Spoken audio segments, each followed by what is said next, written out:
Hello everyone, this is me Saviya है और मैं आपके लिए लेकर आई हूँ एक और रीडिंग जो कि होगी उन लोगों के लिए जो राइट नाउ जानना चाह रहे हैं कि आने वाले टाइम में आपका आपके पर्सन के साथ रिलेशनशिप कैसा होने वाला है, क्या एक्सपेक्ट कर सकते हो आप अपने पार्टनर के साथ आने वाले टाइम में।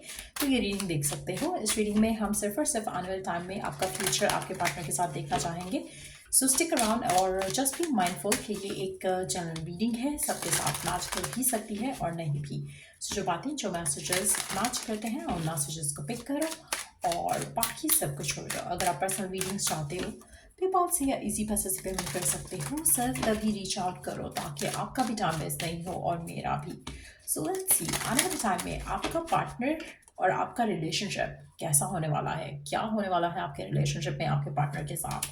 लेट्स सी क्या एक्सपेक्ट कर सकते हो आप अपने पार्टनर के साथ। Jealousy, not being respectful, unfair accusation, wandering eyes.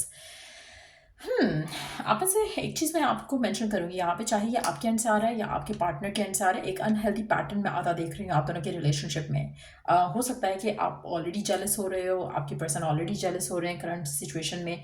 कहीं ना कहीं आप या आपके पार्टनर जो है अनहेल्दी वे में रिलेशनशिप को लेकर जा रहे हो, जो कि गलत है। और आपको इसको जो भी इशू है इसको एड्रेस करना चाहिए, इसको रिजॉल्व करना चाहिए, वरना ये रिलेशनशिप ख़राब हो सकता है।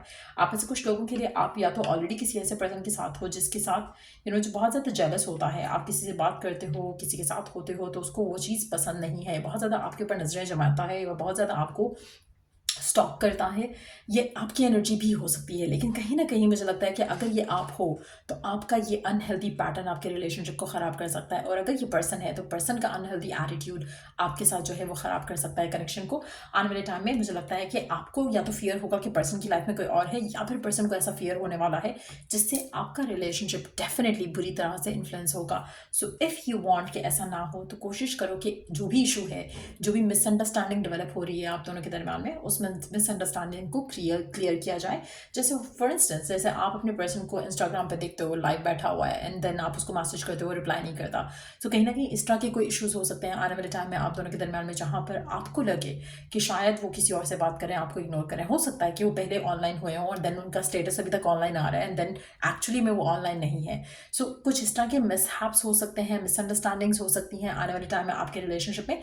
लेकिन कोशिश करो कि एक दूसरे को एक्यूज करने से पहले सच जान लो, क्योंकि कहीं ना कहीं आपके मुझे लगता है रिलेशनशिप में जेलसी फैक्टर, एक इनसिक्योरिटी फैक्टर जो है वो आपके रिलेशनशिप को ख़राब कर सकता है आने वाले टाइम में। अगर आप चाहते हो कि ऐसा ना हो, मिसअंडरस्टैंडिंग्स को अवॉइड करो, लैक ऑफ कम्युनिकेशन को अवॉइड करो और कोशिश करो कि एक दूसरे को एक्यूज़ करने से पहले रियलिटी को जान लो। क्योंकि कहीं ना कहीं हो सकता है कि आने वाले टाइम में, मुझे नहीं पता कि मरकरी का क्या सीन चल रहा है, लेकिन अगर ऐसा कुछ है तो हो सकता है कि आपके प्लानिटरी मूवमेंट्स की वजह से आप दोनों के दरमियान में कम्युनिकेशन इश्यूज हो, जिसके बाद आपको डाउट हो या आपके पर्सन को डाउट हो, जिससे आपके रिलेशनशिप पे बुरा असर पड़ सकता है। So just be careful with that energy. Let's see कि और क्या एक्सपेक्ट कर सकते हैं आप आने वाले टाइम में अपनी लव लाइफ में अपने पार्टनर के साथ। We do have getting clarity, seeing through lies, being real with yourself, accepting the truth. Again, same message, same energy, लेकिन मुझे लगता है कि अगर आप दोनों के दरमियान में कोई डिफिकल्टीज आएंगी इन चीज़ों को लेकर तो वो क्लैरिटी भी आ जाएगी। सो अगर कोई फाइट, आर्ग्यूमेंट, डिसएग्रीमेंट होता है तो वो रिजॉल्व भी हो जाएगा। सो आपको वरिड होने की ज़रूरत नहीं है, लेकिन अगर आप चाहो तो आप इस चीज़ को, इस एनर्जी को अवॉइड कर सकते हो।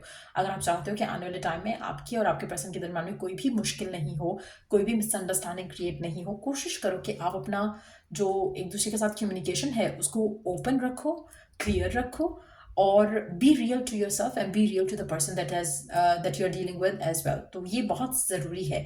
और कोशिश करो कि अगर आपका पर्सन आपको कुछ कहता है तो ट्रूथ को एक्सेप्ट करो, बजाय इसके कि आपका होकर नहीं फिर तो ऐसा होना चाहिए था, फिर तो वैसा होना चाहिए था।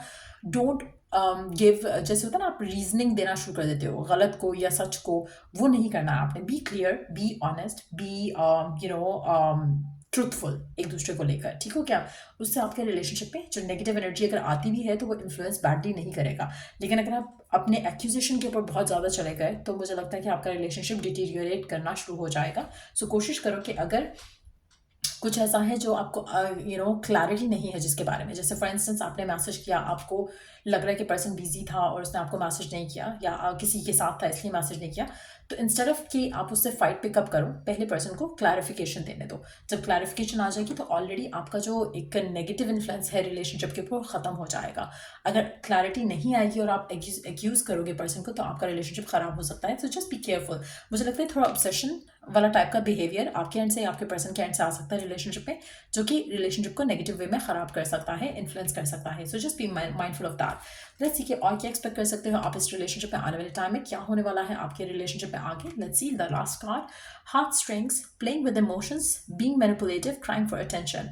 अच्छा, मुझे लगता है कि आप या आपके पर्सन इस तरह की हरकतें करेंगे जहाँ पर एक दूसरे को जानबूझ कर तंग करना, जैसे इमोशनली मैनिपुलेट करना, वो होगा। मुझे लगता है कि कुछ लोगों के लिए हो सकता है नेक्स्ट 48 आवर्स में ऐसा हो जाए, कुछ लोगों के लिए हो सकता है कि आने वाले टाइम में ऐसा हो सकता है जहाँ पर आपको लगेगा कि आपको जानबूझकर तंग किया जा रहा है आपकी तरफ से। अब आपके पर्सन को लग सकता है, आपके पर्सन की तरफ से आपको लग सकता है, लेकिन कहीं ना कहीं एक अनहेल्दी एटीट्यूड, बिहेवियर है। जस्ट नो कि जेलसी का जो फैक्टर है बहुत ही लो वाइब एनर्जी है, इसलिए अगर आपकी रिलेशनशिप को लो वाइब एनर्जी अट्रैक्ट कर रही है या फिर इन्फ्लुएंस कर रही है, दैट मीन्स कि आपको या आपके पार्टनर की एनर्जी खुद की भी बहुत लो वाइब है, तो उसको इम्प्रूव करने की ज़रूरत है। क्या कर सकते हो टू इम्प्रूव दैट एनर्जी? बहुत सारी चीज़ें हैं। Think good about your self, अपने आप को प्रायोरिटाइज करो, इनसिक्योरिटीज़ को कट ऑफ करो।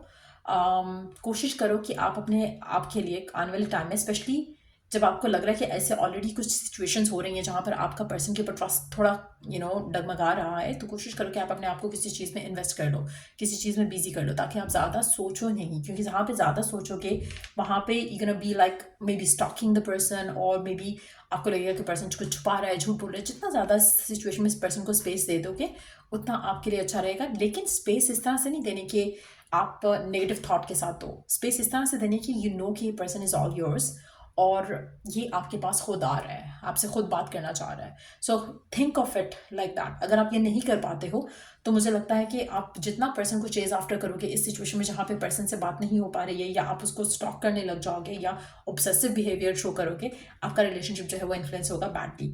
आप में से मेजॉरिटी लोगों के लिए मुझे लगता है कि थोड़ा अपने इमोशंस को कंट्रोल करना, थोड़ा प्रोडक्टिव वे में लेकर चलना चीज़ों को बहुत इंपॉर्टेंट है। अगर आप नहीं करते हो, आपके रिलेशनशिप में थोड़े इश्यूज आ सकते हैं आने वाले टाइम में।